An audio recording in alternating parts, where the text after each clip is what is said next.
Baik, bismillahirrahmanirrahim. Assalamualaikum warahmatullahi wabarakatuh. Waalaikumsalam warahmatullahi wabarakatuh. Ya, teman-teman semua, sehat semua ya.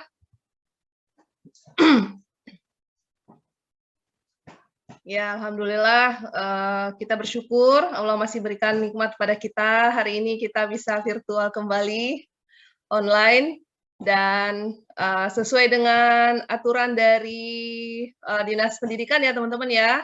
Jadi pembelajaran kita 2 pekan ini itu diwajibkan untuk online ya. Karena se-Tangerang Raya itu ternyata ada banyak sekolah yang terinfeksi. Nah, kemarin di kelas ini juga ada 12 orang ya yang sakit, batuk, pilek gitu. Ada yang coba tes?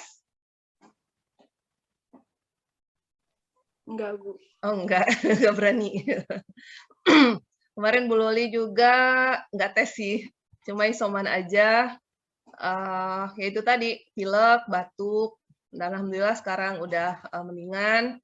Kemudian guru kita juga di sekolah ya, juga banyak yang sakit, di unit-unit yang lain juga. Dan mudah-mudahan kita bisa meningkatkan imunitas kita ya. Jadi kita disuruh PJJ dulu 2 pekan, jadi pembelajarannya bisa secara online dan tetap kita memanfaatkan waktu dengan baik. Baik, kita buka pembelajaran kita dengan mengucapkan basmalah. Bismillahirrahmanirrahim. Dan kita senantiasa memuji kepada Allah Subhanahu wa Ta'ala atas nikmat pada kita dan juga salawat dan salam kepada Nabi besar kita. Oke, di ruangan ini sudah ada 19 orang dari 25 ya. Nah, yang 26 orang, 26 orang yang lain, 6 orang yang lain, apakah masih ada yang sakit di kelas ini? Ada? Yang cowok-cowok mana ini? Loli baru lihat Fawas. Fawas sehat ya? Kayaknya alhamdulillah sehat nih Fawas nih. Firman, Rafka, Loli belum lihat siapa nih? Kresna ada. Kresna mana videonya? Nyalain. Belum mandi apa? Silakan dinyalakan. Kemudian siapa lagi ya? Adimas ada. Adimas belum hadir? Saya sakit, Bu. Oh, Adimas sakit. Ya mudah-mudahan cepat sembuh ya. Siapa lagi yang masih sakit? Cahyani, Bu, Cahyani. Kayaknya Cahyani ya. Cahyani sakit. Oke, yang sakit mudah-mudahan cepat sembuh. Dan kalau selagi masih bisa untuk mengikuti pembelajaran, diusahakan tetap ikut ya. Kecuali kalau memang misalnya kondisinya nggak enak banget gitu ya. Baik teman-teman, kita pada hari ini kembali mereview materi kita yang tentang penyimpangan semu hukum Mendel.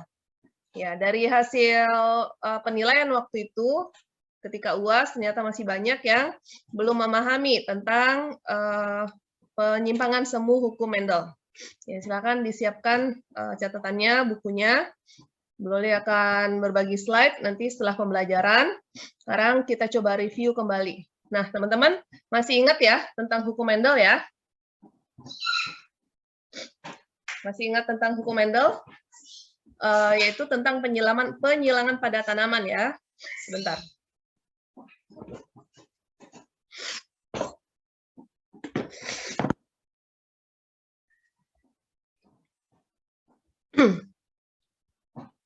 Ya, apa yang teman-teman ingat tentang hukum Mendel? Silakan. Silakan, boleh disampaikan. Siti Nanda, apa yang diingat tentang hukum Mendel? Halo Nanda. Iya, Bu, sebentar. Iya, apa yang Nanda ingat tentang hukum Mendel?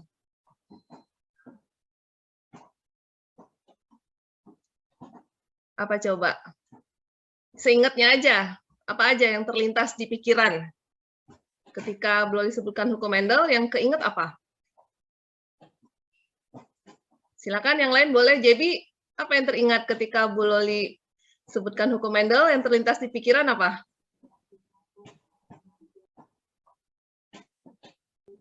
Pewarisan sifat, Bu. Gimana deh? Pewarisan sifat. Pewarisan sifat, betul sekali. Ya, jadi ketika Persilangan monohibrid, Bu. Oh iya, ada monohibrid, persilangan monohibrid, ada persilangan dihibrid gitu ya. Nah, itu. Ketika kita bicara tentang hukum Mendel, kita bicara tentang pewarisan sifat. Jadi yang namanya sifat-sifat pada suatu organisme atau individu itu kemudian diwariskan atau diturunkan. Maka si Mendel melakukan percobaan-percobaan. Nah, dari hasil percobaannya itu didapatkanlah suatu pola penurunan sifat, ya. Nah, pola yang diterapkan Mendel ini kemudian tidak selamanya itu berjalan seperti idealnya, ya. Ketika ditemukan beberapa fakta yang ada di lapangan, ada yang menyimpang atau tidak seperti yang pola yang dibuat oleh si Mendel. Ya, jadi pola pewarisan sifatnya itu di lapangan tidak selamanya selalu sesuai dengan apa yang pola yang sudah dibuat oleh si Mendel. Oke, Bu Loli izin share ya materi kita untuk hari ini.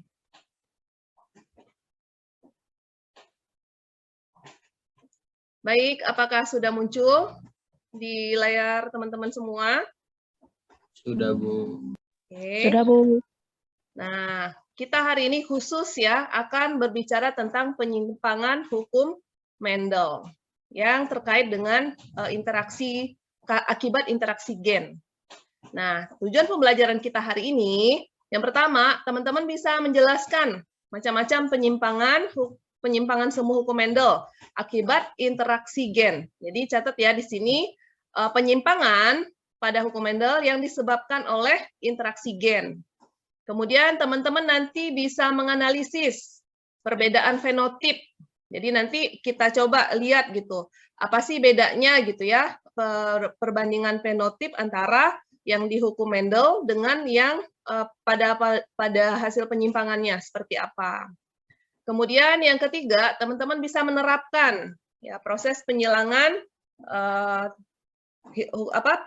penyimpangan semu hukum Mendel. Jadi nanti bisa membuat suatu menyelesaikan suatu permasalahan dengan menggunakan konsep penyilangan pada penyimpangan hukum Mendel. Oke, itu 3 hal ya, 3 tujuan kita yang akan kita ingin kita capai dari proses pembelajaran kita pada hari ini. Ya, tadi bisa menyebutkan masing-masing tentang apa saja penyimpangannya, kemudian bisa menganalisis rasio fenotipnya, lalu menerapkan penyilangan penyimpangan semu hukum Mendel. Nah, ini kira-kira gambarannya seperti ini. Sudah berganti slide-nya, Bu Loli? Sudah terlihat? Sudah, Bu. Oke, Bu. Di sini ada penyimpangan semu akibat, ada 2 ya. 1 akibat interaksi antar alel. Ya, interaksi antar alel. Kemudian ada juga interaksi gen. Jadi penyimpangan itu terjadi karena adanya interaksi gen. Oke. Nah, ini akan kita bahas hari ini nih. Ada berapa macam nih? Ada 1, 2, 3, 4, 5. Yaitu ada atafisme, ada kriptomeri, ada polimeri, gen komplementer, kemudian epistasis dan hipostasis. Oke.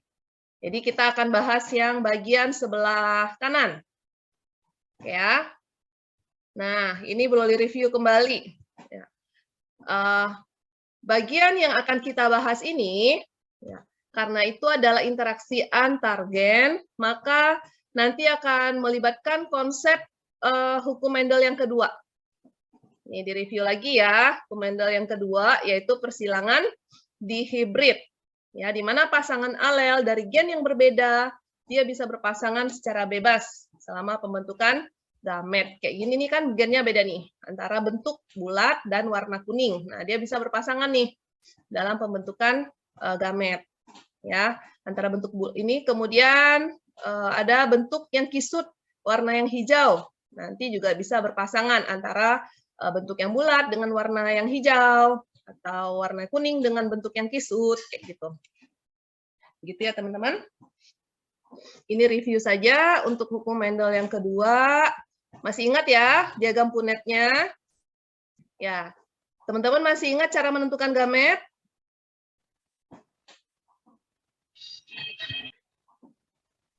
Halo? Masih ingat cara menentukan gamet? Sedikit. Sedikit. Oke, Bu Loli review kembali ya. Jadi teman-teman ingat kita udah belajar tentang pembelahan meiosis ya. Jika suatu individu dia memiliki nih kode gennya itu adalah B besar B kecil, K besar K kecil, ya kan? Nanti kita ingat pembelahan meiosis. Dalam pembelahan meiosis dari satu sel ya dengan kode gen yang ini kan masih disebut diploid ya, atau ada pasangannya. B besar pasangannya B kecil. K besar dengan K kecil, ya kan? Nah, kalau sudah terbentuk gamet pada pembentukan pembelahan meiosis, kemudian terjadi pembentukan sel gamet, maka gamet yang terbentuk itu bersifat apa? Haploid. Jadi udah nggak ada pasangan. Maka gametnya seperti ini. B besar dengan K besar. Jadi ada dua sifat nih. Ya, sifat B besar dan sifat gen K besar. Jadi kita ingat hukum Mendel yang kedua, dia berpasangan secara bebas. Jadi nanti yang B besar dia berpasangan dengan K besar. B besar berpasangan dengan K kecil. Oke? Kemudian B kecil dengan K besar, lalu B kecil dengan K kecil. Nah, sampai di sini teman-teman bisa dipahami? Bisa, Bu, insya Allah. Nah, kalau udah tahu nih gametnya ya, nah yang sebelahnya juga seperti itu. Ya, yang ini yang jantannya, kemudian yang betinanya juga seperti itu. Nah, kalau udah dapat gametnya, kita masukkan ke diagram Punnett. Nah, gametnya apa saja nih? Gamet yang ini, gamet ini. Ya, ada 4 macam kan? Maka kita taruh nih 4 macam di atas. Kemudian yang betinanya 1, 2, 3, 4 macam juga gametnya. Lalu kita silangkan. Jadi kan nanti dalam proses pembuahan kan peluang dia, nah seperti ini. Ya, terbentuklah di sini ada 16. Ya, ada 16 apa ini? 16 gamet ya, jenis gamet di sini. Kemungkinannya ada 16. Nah, dari 16 ini kita lihat fenotipnya. Ya. Masih ingat ya, kalau pada idealnya, pada hukum Mendel yang ideal, sifat yang dominan itu adalah yang akan muncul. Oke ya, sifat dominan itu yang muncul. Misal, jika B besar itu adalah sifat dominan untuk bentuk bulat, maka kalau ada B besar, maka bentuk yang muncul adalah bentuk bulat. Oke? Nah, kalau K besar adalah untuk bentuk kisut, maka nanti yang ada genotip K besarnya, maka bentuknya akan kisut. Karena sifat yang dibawanya ini pada hukum Mendel 2, sifatnya itu adalah dihibrid atau ada 2 sifat, maka kalau ketemu B besar dan juga ada K besar, oh sorry tadi boleh salah ya, K besar itu warna kuning, ya, itu yang dominan itu adalah bentuk bulat dan warna kuning itu dominan. Kalau K-nya kecil berarti bentuknya bukan bulat, alias kisut. Paham ya? Nah, di mana ada B besar, pasti dia yang muncul adalah bulat. Di mana ada K besar, pasti warna yang muncul adalah kuning. Maka kita dapatkan, jika ada genotip yang memiliki B besar dan juga K besar, pasti yang muncul adalah warna apa? Warna apa? Kalau genotipnya ada unsur B besar dan K besar, kalau warna apa yang muncul berarti? Kuning kan, Bu? Bentuknya yang muncul bentuk apa? Bulat kuning. Betul. Betul, bulat kuning. Pokoknya ada K besar, ada B besar. Ada B besar, ada K besar, pasti munculnya bulat kuning. Oke? Nah, dari hasil persilangan diagram Punnett tadi, maka kita dapat nih, ya, ada 9. Ada 9 yang fenotipnya adalah bulat warna kuning. Oke? Nah, kemudian ada 3 yang fenotipnya itu bulat warna hijau. Ada 3 yang fenotipnya itu kisut warna kuning, dan cuma 1 yang kisut hijau. Jadi yang resesif semua itu cuma 1. Oke? Nah, ini pakem ya. Hukum Mendel 2 itu pasti perbandingan rasio fenotipnya 9:3:3:1. Bisa dipahami sampai sini, teman-teman? Bisa, Bu. Oke, sekarang kita masuk yang penyimpangan seperti apa? Nah, penyimpangan yang pertama yaitu atafisme. Atafisme kita lihat ini terjadi pada jengger ayam. Ya, jengger ayam. Kita lihat di sini jenggernya beda-beda nggak? Beda, Bu. Ya, Beda, beda. Bu. Beda-beda ya. Padahal ini dari induk yang apa namanya, induknya ada dua macam, induknya 2 macam, tapi ketika disilangkan anaknya ada 4 macam. Ya, kita lihat di sini. Ini adalah ayam berpial atau berjengger ros. Nah, kalau ros ini adalah sifat dominannya dilambangkan dengan huruf R. Jadi kalau ada R besar, ya, R besar, nah itu yang muncul adalah sifat ros. Oke, R mengatur jengger untuk bentuk ros. Kemudian sifat dominan yang lain adalah gen P. P mengatur bentuk pi. Ya, bentuk jenggernya bentuk pi. Nah, ini sama-sama dominan nih, R ini jengger yang bentuk ros, P ini jengger yang bentuk pi. Ya. Pada ayam yang berpial ros, itu dia punya dominan R. Pi-nya nggak punya dominan pi. Oke, paham? Dia sifat yang dominannya adalah yang R. Maka dia jadi ayam yang berpial ros. Paham sampai di sini? Gambar yang ke-1. Halo? Halo? Fawas? Halo. Bisa dipahami, Fawas? Kita lihat gambar yang kedua, ya. Gambar yang kedua adalah ayam yang berpial pi. Nah, di sini lihat genotipnya. Di genotipnya apa yang dominan di sini? P besar, ya. Dia punya P besar. Nah, dia punya P besar. Apa yang terjadi ketika pada genotip itu ada R besar dan P besar? Berpial walnut. Nah, terjadilah sifat yang berbeda kan? Padahal induknya tadi ros sama pi. Anaknya karena ada R besar dan P besar, sifat ini kemudian berinteraksi menghasilkan sifat yang baru, yaitu walnut. Paham? Nah, yang keempat, di sini ada R besar, P besarnya enggak?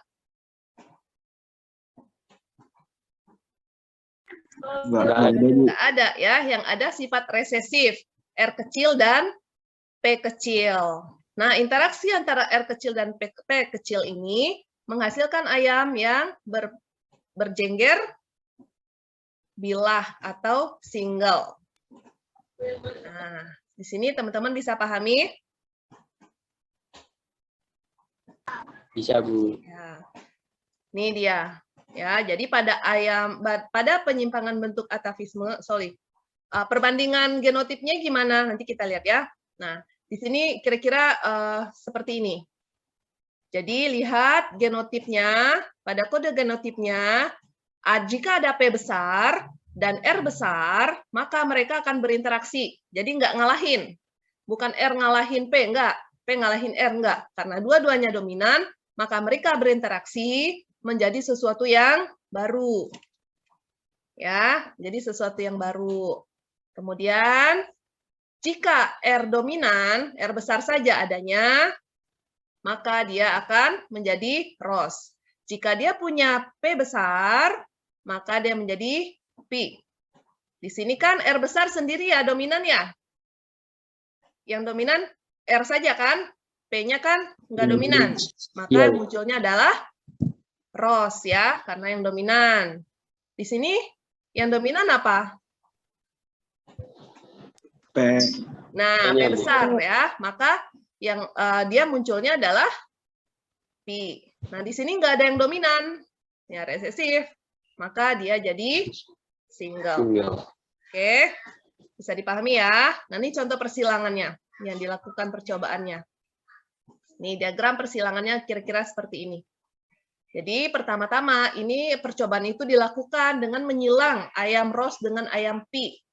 Ya, genotip ayam ROS R besar, P kecil, R kecil, P besar.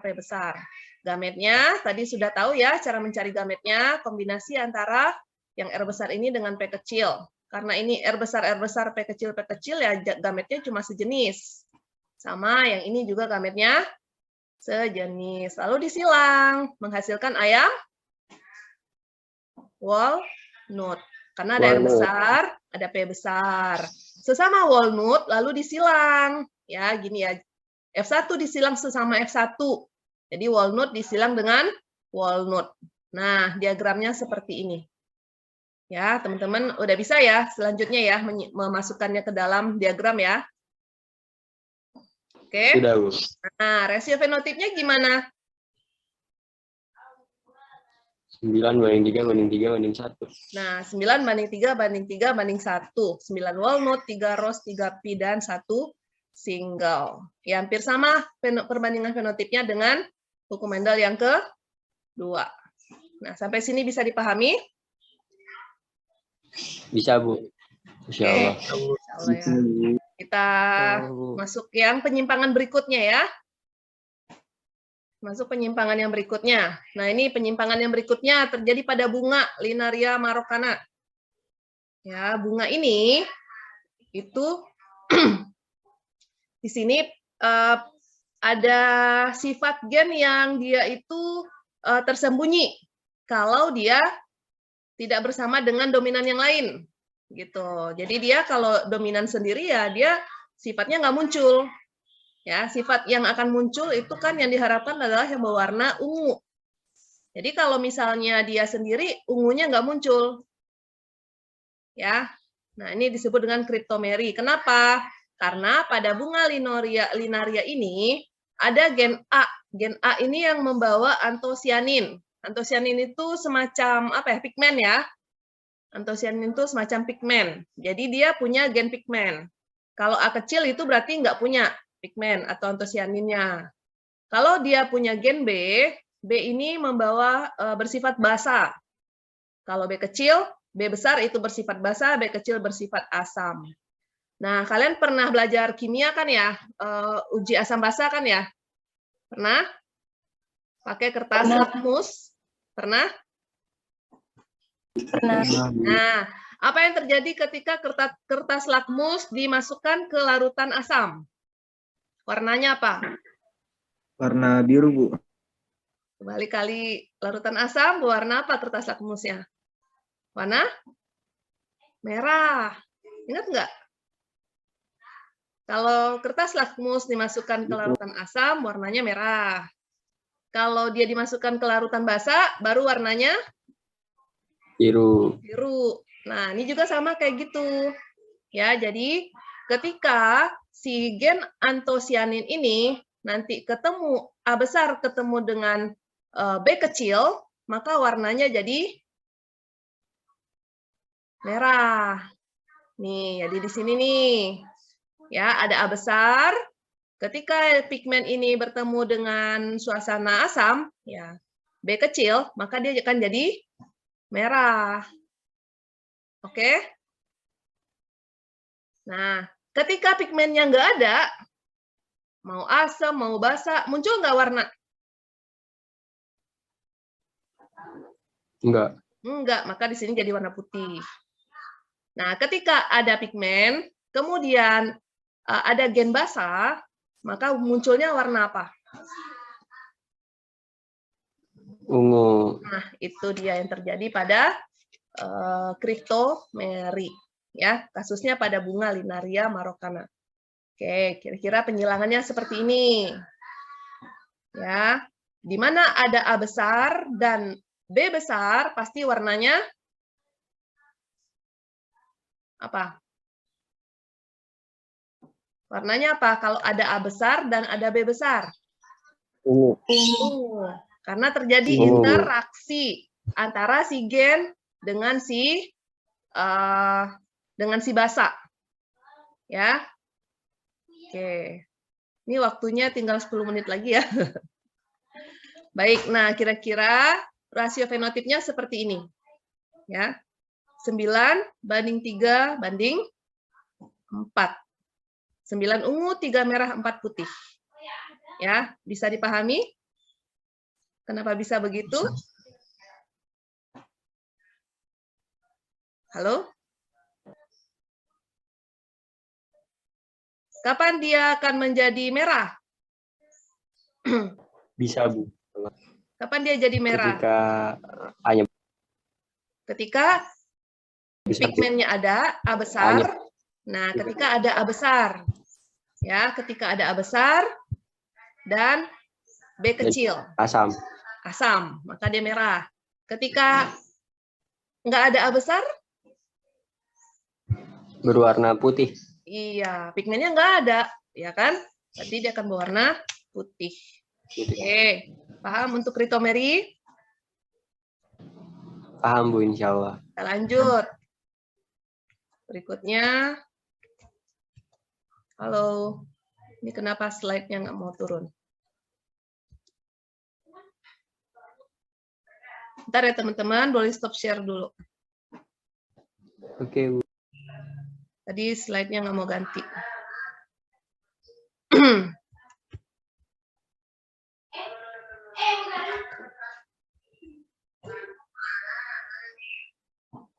Baik, boleh share lagi. Oke, nah sekarang adalah polimery. Ya, polimery. Biasanya sih polimery nggak terlalu banyak ya ditanyakan di soal ya.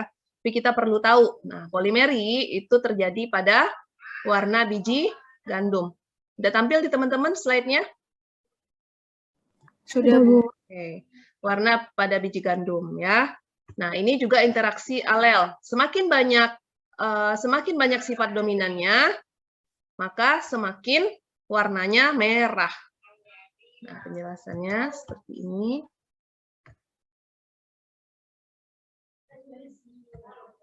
Oke, ini dia. Semakin banyak sifat dominan, maka warnanya akan semakin merah. Maka, lihat rasio fenotipnya. Apakah masih 9:3:1? Enggak, Bu. Enggak. 15:1. Nah, inilah disebut dengan penyimpangan. Dia enggak sesuai lagi, bukan 9:3:1 lagi, tapi sudah 15:1. Oke. Lewat buat polimery. Ada pertanyaan? Enggak ada, Bu. Oke. Ini gen komplementer. Ya, tahu komplement ya? Komplement apa?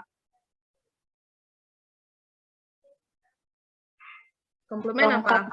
Nah, melengkapi. Ya, ketika dia berada dominan berada bersama-sama, dia akan saling melengkapi sehingga muncul warna. Tapi kalau dia masing-masing sendiri-sendiri, warnanya muncul nggak? Enggak, Bu. Enggak. Warnanya putih. Makanya putih disilang dengan warna putih, jadinya ungu. Kenapa? Karena ketika bertemu antara dominan C dengan dominan P, maka muncullah warna. Ya, jadi komplement. Kayak gitu. Ya, kayak manusia aja ya. Ya, manusia kalau udah ketemu sama teman yang saling melengkapi, maka potensinya muncul gitu. Bisa menghasilkan satu karya. Sama kayak orang misalnya penakut. Orang penakut kalau dia sendiri dia penakut. Tapi kalau orang penakut ketemu dengan orang penakut, ya, dia berkomplement, maka akan menjadi muncul sifat berani. Nah, kayak gitu. Jadi orang penakut dengan orang penakut akan munculkan sifat berani. Kira-kira kayak gitu ya pada kasusnya si gen komplementer. Persilangannya seperti ini. Bermain dengan fenotipnya berapa? 9 banding 7. Ya, tidak 9331 lagi. Adalah 9 banding 7. Oke, itu si komplement. Berikutnya, nah ini epistasis, hipostasis. Ya, jadi ingat gambar ini. Yang epis itu kayak menutupi atau selimutnya. Yang hipos itu adalah sifat yang ditutupi. Jadi si epis ini menutupi. Jadi kalau misalnya ketemu suatu proses sifatnya, di sini kita lihat boleh dikasih stabilo untuk warna H atau hitam, dia menutupi. Walaupun di situ ada warna kuning, ya sama-sama dominan. Kalau pada atavisme tadi dia berinteraksi, gabungan warnanya. Tapi kalau di sini enggak, warna hitam menutupi warna kuning. Walaupun warna kuning adalah warna dominan juga. Jadi hitam menutupi warna kuning. Itu disebut dengan epistasis, menutupi. Ya, ini kasusnya pada banyak hal dapat terjadi. Tergantung sifat mana yang bersifat epistasis, maka itu yang akan menutupi sifat dominan yang lain. Oke, perbandingannya ini. Perbandingan fenotipnya 12 banding 3 banding 1. Kalau yang ini yang putih, karena apa? Oh, tidak ada sifat yang epistasis karena semuanya resesif, maka yang muncul adalah hanya warna putih. Karena warnanya resesif. Oke? Cukup? Cukup, Bu. Nah, karena ini adalah warna dominan yang menutupi warna yang lain, maka kita sebut dia epistasis dominan. Ya, gimana dengan yang ini? Kasus pada warna rambut tikus. Kenapa disebut epistasis resesif? Karena warnanya dari resesif. Lihat yang belum ditandain stabilo kuning ya. Ini resesif C kecil, C kecil. Ketika ada C kecil, C kecil, walaupun gen yang lainnya adalah dominan, maka yang muncul adalah si resesifnya. Karena dia ibarat selimut. Jadi si dominannya diselimuti oleh si resesif, maka yang muncul adalah resesifnya, yaitu warna albino. Ya, atau putih. Maka di sini kita dapat rasio warna putihnya ada 4. Di mana ada C kecil, maka di situ yang muncul adalah si resesifnya. Nah, sampai di sini bisa dipahami teman-teman? Bisa, Bu. Oke. Alhamdulillah. Bisa, Bu. Nah, ada yang mau ditanyakan? Nih, sini coba kita, ini ada latihan. Coba kita, nih, kira-kira apa nih? Peternak menyilangkan ayam berpil walnut dengan ayam betina, sama-sama walnut ya. Jadi walnut, R besar, P besar, P kecil, sama walnut hetero. Kalau walnut hetero berarti ada R besar, ada R kecil, P besar, P kecil. Nah, jika F1 yang memiliki pial ros heterozigot, nah, ros heterozigot apa berarti ini genotipnya? Ini langsung ke P2. Ros tadi apa? R besar. R besar. Kalau dia hetero, berarti rosnya kombinasi R besar, R kecil. Terus P-nya? P besar. Kalau ros, ada P besarnya enggak? Nah, P kecil, P kecil. Kalau gitu, gametnya apa nih? Gametnya R besar, R kecil, P kecil. R besar, P kecil, R kecil, P kecil. Betul, ya. Nah, itu gametnya. Lalu kita masukkan gametnya di sini. Ke sini. Oke, kita silang. Ini berarti apa?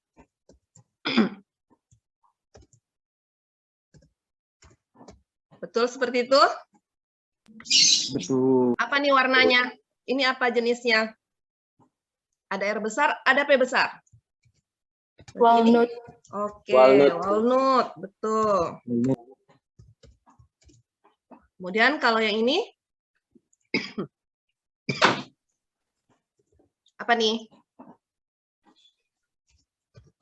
Rose, Bu. Walnut. Betul. Wah, keren nih kalian ya. Kalau yang ini, apa ini? Ada R besar, ada P besar. Walnut, Bu. Walnut. Oke, walnut. Yang ini, sampai kecil, P kecil, P kecil. Merah, Bu. Rose, Bu. Rose. Terus. Oke. Oh, Yang ini, R besar, R kecil. Ya, direkam kembali. Ini slide-nya kita tadi sampai di, nah, contoh soal ya. Kita lanjut pengerjaannya. Jika ada R besar, P besar, maka menjadi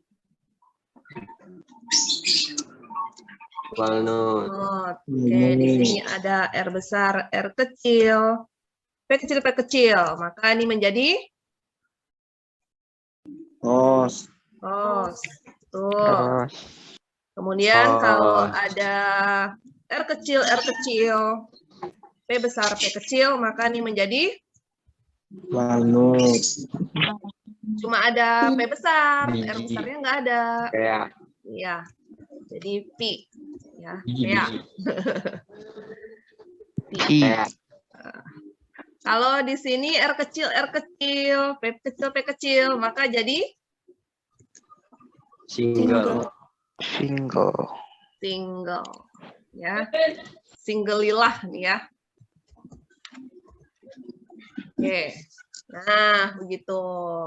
Maka perbandingan fenotipnya yang walnut ada berapa? Ada berapa yang 3. walnut?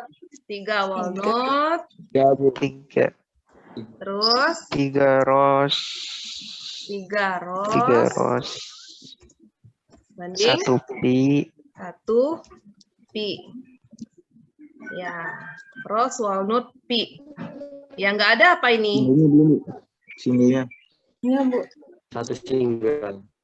Single, 1 single. Oh ya, 1 single. Satu single, Bu. Nah, gitu perbandingan fenotipnya. Ya, dapat seperti itu.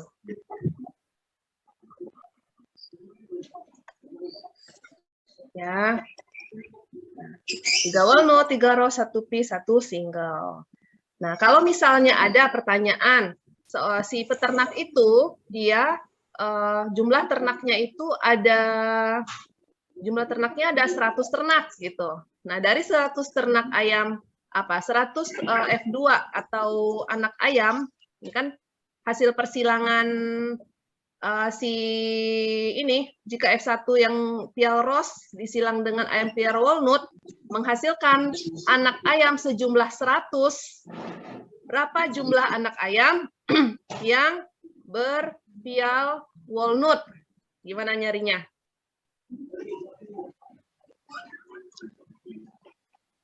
Ini perbandingannya nih. Kalau jumlah anak ayamnya ada 100, yang pial walnut kira-kira ada berapa jumlahnya? Dibagi 3, Bu. Gimana 3 baginya? per 8 kali 100, Bu. 3 per 8 8 dikali 100. 100. Ya, benar. 3 per 8 dikali 100. Karena ini ada 8 kemungkinan kan? 8 peluang. Nih, 3 dikali 8. Ini kan 3, 3, 6, 7, 8. 3 dari 8 kemungkinan. Yang itu adalah walnut dikali 100. Tuh ya. Sekarang kita coba yang ini. Yuk. Coba dibaca. Siapa? Rafka? Faldi ada nggak, Faldi? Tidur, Bu, tidur. Ah, tidur? Paldi ada, Bu, Paldi. Faldi, coba dibaca, Ada. Faldi. Yang mana, Bu? Ini soal yang On ini. cam, Bu, on cam. On cam, Pal, on cam. Wow, on cam. Ngelek. Coba Enggak. dibaca. Kamu belum mandi, bilang Nggak pakai aja. batu. Aldi belum mandi Ah, gitu. Ayo silakan dicoba. Diketahui gen A memiliki zat antosianin, sedangkan gen A tidak. Diketahui juga gen B bersifat basa, sedangkan gen B bersifat asam. Jika tumbuhan Linaria marokana berwarna ungu, ungu heterozigot disilangkan dengan bunga bergenotip A besar, A kecil, B kecil, B kecil. Presentasi bunga berwarna putih sebesar. Nah, di sini Linaria marokana warna ungu heterozigot. Berarti kira-kira genotipnya apa? Ungu heterozigot.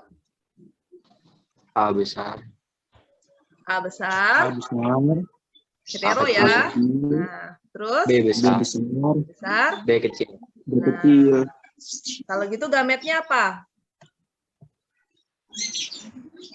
A besar, A besar. B besar. A besar, B besar. A besar. B kecil. A besar, B kecil.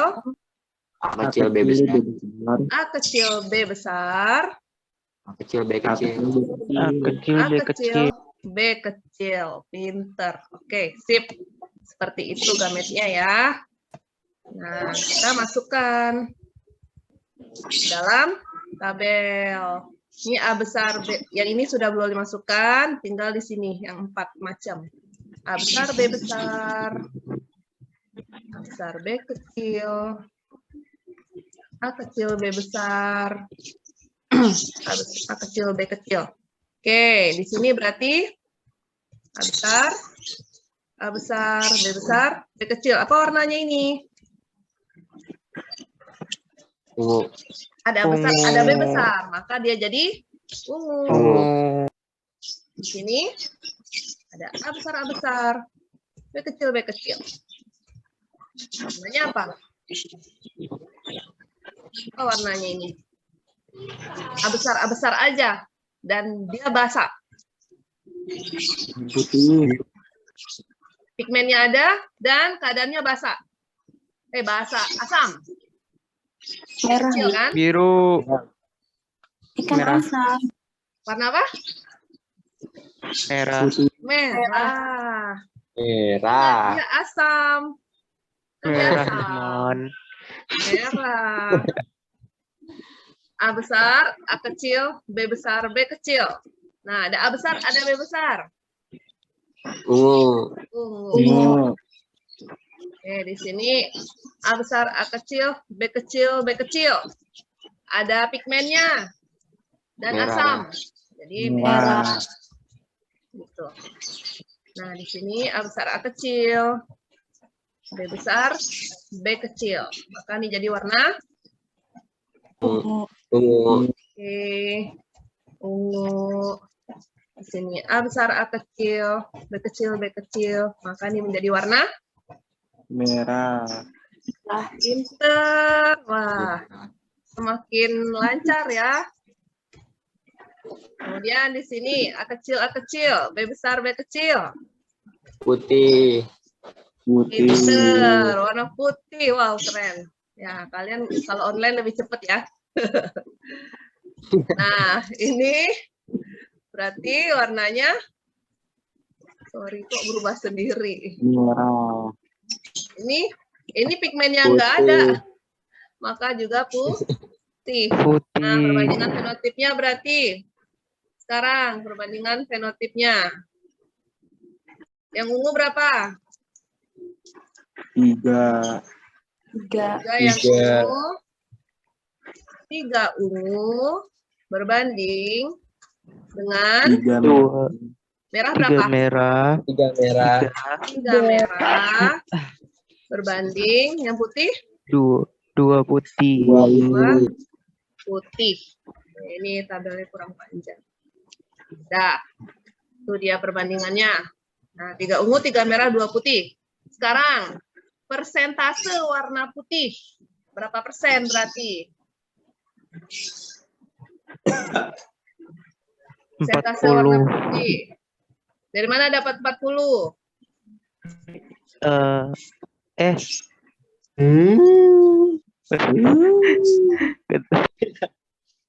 Lihat perbandingan warna putih ada berapa nih? 2, Dan 2. Dari berapa?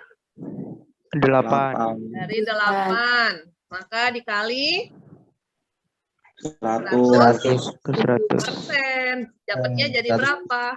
Kalian yang nyari jadi berapa? 25, Bu. 25%. Nah, begitu caranya. Gampang ya? Bisa ya? Gampang, Bu. Nah, oke. Kita coba satu lagi. Kita sampai jam berapa ya? 10.30 ya, bentar lagi. Ini, nah, coba siapa lagi ini ya? Yang belum, siapa yang hadir di sini? Yang Rapa. kakak. Yang putri deh, yang putri gantian. Rapa. Gantian yang putri. Yang putri, Bu Loli mau dengar suaranya. Nadia. Mana Nadia? Silakan Nadia. Hadir, Bu. Ya, dibaca soalnya Nadia. Pak Indra menyilangkan mangga hijau heterozigot dengan mangga kuning heterozigot. Diketahui bahwa sifat hijau epistasis terhadap kuning. Jika keturunan F1 yang bergenotip H besar H kecil K besar disilangkan dengan mangga bergenotip H kecil K besar K kecil dihasilkan 360 individu. Jumlah individu yang berwarna hijau adalah. Nah, ini sini udah ketahuan ya. Kita walaupun soalnya dari awal di mangga heterozigot, dikasih mangga kuning heterozigot. Nah, lihat jika keturunan F1, nah kuncinya di sini.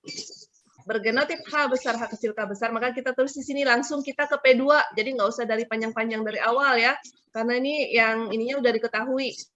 Maka langsung di sini ya, F1 genotip H besar H kecil K besar disilang. Mangga genotip H kecil K besar K kecil. Di sini udah ketahuan gametnya ya. Nah, gametnya ini kita masukkan ke diagram punetnya. Maka di sini apa persilangannya? H besar, Bisa, K Bu. kecil, K besar, K kecil. Apa warnanya ini? H besar dengan K kecil. Ya, epistasis. Ya, warna hijau epistasis terhadap kuning. Hijau. Berarti ini warnanya adalah hijau.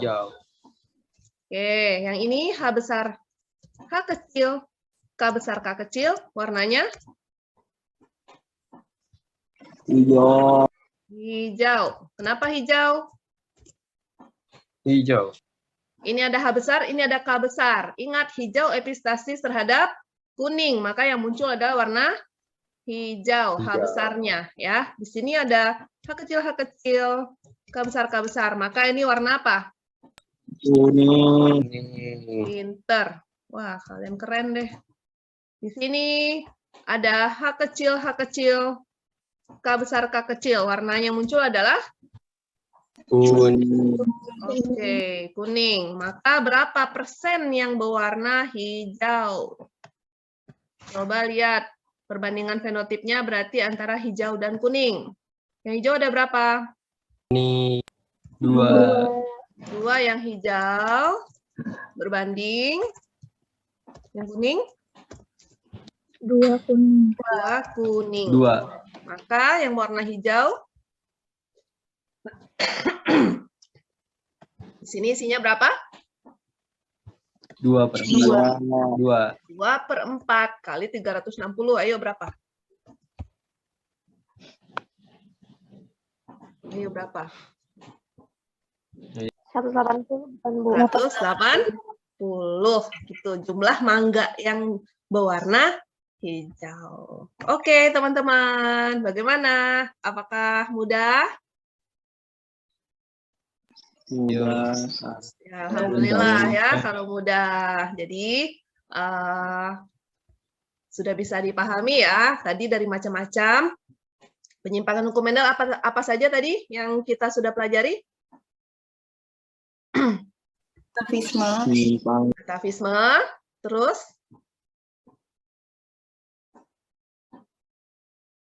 kalau yang jengger ayam itu yang mana itu? Atavisme. Atavisme. Kalau bunga linaria,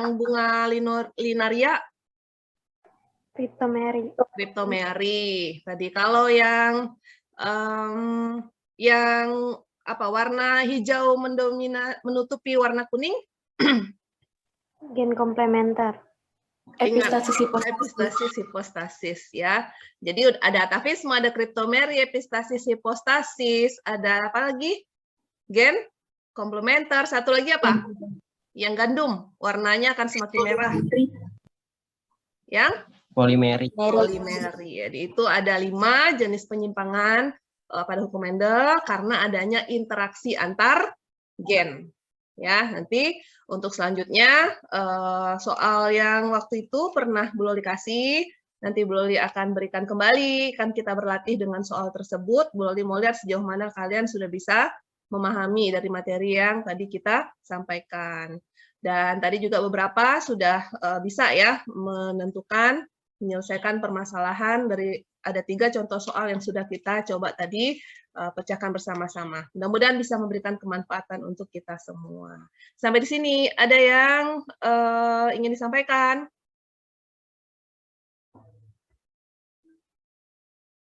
Boleh minta satu kata untuk pelajaran kita hari ini. Silakan. Dava. Semangat. Oh, terima kasih Firman. Dava? Halo Dava. Tidur.